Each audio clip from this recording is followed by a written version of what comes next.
जम्मू में पिछले कुछ महीनों में आतंकी घटनाओं का ग्राफ लगातार बढ़ा है और इसके पीछे वजह ये बताई जा रही है कि जो पाकिस्तान में बैठे आतंकी संगठन है और साथ ही साथ खुफिया एजेंसी आईएसआई है, उन्होंने जम्मू कश्मीर को लेकर अपनी रणनीति में यहाँ पर बड़ा बदलाव किया है। और इस बड़े बदलाव में अब जो टेररिज्म है उसको अब एक बार फिर जम्मू का जो रीजन है उसमें यहाँ पर जिंदा करने की कोशिश जो है वो यहाँ पर चल रही है। और उसके लिए अब जो पाकिस्तान में बैठे हुए आतंकी संगठन और खुफिया एजेंसियां हैं, उन्होंने यहाँ पर विदेशी आतंकियों के नेटवर्क को तैयार किया है। और ये विदेशी आतंकी जो हैं वो जम्मू के इंटरनेशनल बॉर्डर से घुसपैठ कर डोडा, उधमपुर और साथ ही साथ कठुआ और रियासी के इलाकों में यहाँ पर आने में कामयाब रहे हैं। और यही आतंकियों का नेटवर्क जो है वो इस समय इन इलाकों में काम कर रहा है। और इस आतंकी नेटवर्क में अलग अलग जगह पर अलग अलग ग्रुप्स में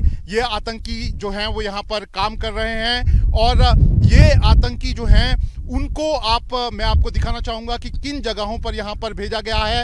आप तस्वीरों में देख सकते हैं कि ये जो यहाँ पर जम्मू के अलग अलग इलाकों की टेरेन है, ये पहाड़ी टेरेन है। और ख़ास तौर पर इस तरह की खबरें हैं कि ये जो ऊंचे ऊंचे पहाड़ हैं, इन्हीं के जो ऊपर के इलाके हैं वहाँ पर इन आतंकियों को वहाँ पर भेजा गया है। और इस जगह पर जो आतंकी हैं वो लगातार अपने पाकिस्तानी हैंडलर्स के टच में हैं और यहीं से वो अलग अलग प्लानिंग्स जो हैं वो यहाँ पर सिक्योरिटी फोर्सेस पर हमला करने की यहाँ पर बना रहे हैं। और ये भी पहली बार हुआ है कि जो यहाँ से जम्मू खास तौर पर जो अलग अलग इलाके हैं, डोडा, किश्तवाड़ और साथ ही साथ भद्रवा और कठुआ के इलाके, जहाँ से जो आतंकी हैं जो 30 साल पहले पाकिस्तान चले गए थे, बताया जा रहा है कि कुछ आतंकी जो हैं वो इन विदेशी आतंकियों के साथ यहाँ पर वापस लौटे हैं, जिनको इस पूरी टेरेन के बारे में यहाँ पर जानकारी है। और उसी के तहत वो यहाँ पर लगातार ये हमले जो हैं वो यहाँ पर कर रहे हैं। और ये भी बताया जा रहा है कि इन सब चीज़ों के पीछे पाकिस्तान का एक बड़ा मकसद है। दरअसल पाकिस्तान जो है वो अब जम्मू के सहारे ये दिखाना चाहता है कि जो जम्मू कश्मीर में हालात जो हैं वो बिल्कुल सामान्य नहीं हैं। जबकि 2019 में जब यहाँ पर 370 हटा था, तब से ही कश्मीर में हालात काफ़ी सामान्य हो गए हैं। वहाँ पर जो सुरक्षा बलों का नेटवर्क है वो काफ़ी स्ट्रॉन्ग है, जिस वजह से वहाँ पर आतंकवादी गतिविधियाँ जो हैं वो यहाँ पर नहीं हो पा रही।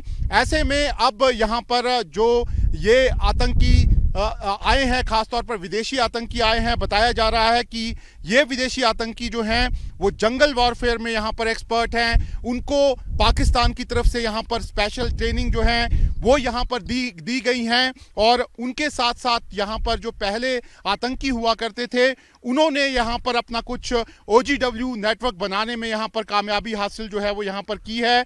ऐसे में एक नई रणनीति के तहत, एक नई मॉडस ऑपरेंडी के तहत इस समय जो पाकिस्तान के आतंकी संगठन है वो यहाँ पर काम कर रहे हैं। इसके साथ ही साथ ये सभी संगठन जो है इन्होंने कई तरह के प्रॉक्सी यहाँ पर संगठन बनाए हैं जो अलग अलग हमलों की जिम्मेदारी यहाँ पर ले रहे हैं। और ये सभी प्रॉक्सी संगठन, खास तौर पर यहाँ पर अगर हम बात करें तो कश्मीर टाइगर्स, जिन्होंने यहाँ पर 2 आतंकी हमलों की यहाँ पर जिम्मेदारी ली है। इसके साथ ही साथ यहाँ पर जो PAFF आतंकी संगठन है, TRF आतंकी संगठन है, जो जैश और लश्कर के लिए यहाँ पर काम करते हैं, उनके नाम पर ये सारे यहाँ पर हमले जो हैं वो यहाँ पर किए जा रहे हैं। ऐसे में आप अंदाज़ा लगा सकते हैं कि किस तरह की रणनीति पर पाकिस्तान यहाँ पर काम कर रहा है। लेकिन सुरक्षा एजेंसियों को अब इस पूरे नेटवर्क की, इस पूरे जो पाकिस्तान की प्लानिंग है उसकी जानकारी यहाँ पर लग चुकी है। और अब कोशिश ये की जा रही है कि ये जो नई मॉडस ऑपरेंडी और जो नई रणनीति पाकिस्तान ने